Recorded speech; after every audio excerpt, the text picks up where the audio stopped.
खुलुमबाय गिबियाव नोंथांमोनखौ बयखौ बड' जबनि स्ल' बरायग्रोनाय जाबाय आरो बे मोनसे गोदान भिडिअ नोंथांमोनखौ बयखौ बरायफिनबावबाय लोगोफोर जोंहा ग्रेजुवेट आनएमप्लयमेन्टनि स्कलारशिपआथ' फैदों होनना नोंथांमोना आं सिगाङावनो खोन्थाखाबाय भिडिअनि गेजेरजों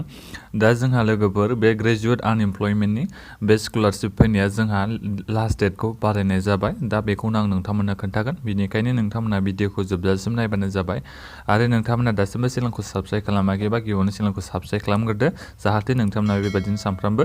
आपडेटखौ मोनबाय थानो हायो लोगोफोर गभर्नमेन्ट अफ आसामनिफ्राय जा स्कलारशिप फैदों होनना बुंखादों आङो जायफोर बिथांमोना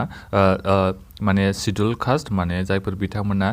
एसटी स्टुडेन्ट एसटी प्लेन आरो जायफोर बिथांमोना ओबीसी स्टुडेन्ट बिथांमोननि थाखाय जायफोर बिथांमोना ग्रेजुवेट पास जानानै जेबो मावाखै आनएमप्लयमेन्ट बिथांमोननि थाखाय फैदों होननानै स्कलारशिपखौ आं नोंथांमोननो खोन्थादोंमोन दा जोंहा लोगोफोर लास्ट डेटखौ एक्सटेनसन जाबाय बिनि एडभार्टाइजमेन्टआ जोंहा लोगोफोर 9 डिसेम्बराव ओंखारना फैदों दा लोगोफोर नोंथांमोना नायनो हागोन बेहाय नुखादों जानांगौ नटिफिकेसन बे नोंथांमोना फरायना नायबा नुनो मोनगोन financial assistant to graduate unemployment STP OBC youth for the year 2020-21 last date submission application is hereby extended up to 21 December 2020 जोंहा लास्ट डेटखौ लोगोफोर एक्सटेन्ड खालामनाय जाबाय 21 डिसेम्बराव जोंहा लास्ट डेटआ जाहैबाय दा नोंथांमोना जुदि सोरबाफोरा नोंथांमोना एप्लाइ खालामनो सानदोंबा नोंथांमोना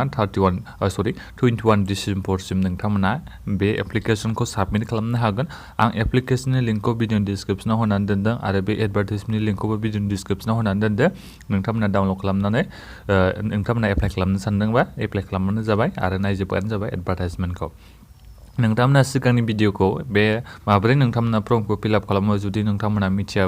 मिथियाखैबा एबा रोङाखैबा नोंथांमोना मोनसे आं भिडिअ खालामना होखादों नोंथांमोननो जुदि नोंथांमोना बे भिडिअखौ नायाखैबा बे भिडिअनि लिंकखौ नोंथांमोना बे भिडिअनि डिसक्रिपसनाव मोननो हागोन नोंथांमोना